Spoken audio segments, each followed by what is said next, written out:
bwe mulaba be ba government official mu ggwanga ly'e Nepal, abamu bagiyita Nepal abalala Nepal. So ekintu kyatabuse, Generation Z ekintu kyatabuse, batandise okubeera nga bawenja abali b'enguzi ba corrupt officials mu government. Kati nate helicopter size ezabataasizza.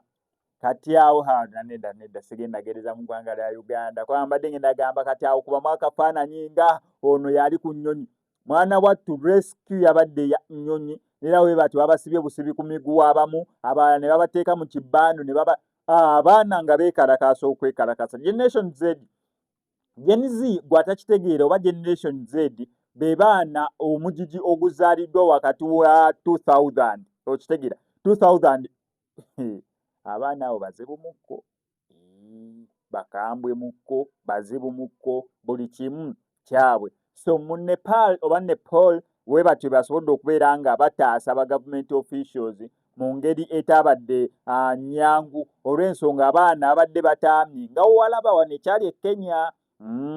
Era Generation Z be bakiwambamu oba be bakiwoomamu omukono. So Generation Z eno mubeegendereze ennyo nnyini ddala, mubeegendereze ekisembayo kubanga babeera bakambwe naddala nga basazeewo okubeera nga bakola ekintu.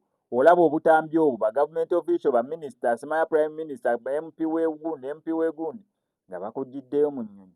Mwana wattu weekubamu mutima MP w'eno oba minisita w'eggwanga lino eno eddala ly'essoogedde n'ogamba ate ffe banaatuuka kuffe Abannakenya, nkozi njogera Luganda naye nze simanyi Luganda. Wano ku SMX Media kankusawo subscribinge onigenda ku notification bell tojja kubeera nga missing updates naddala nga zino.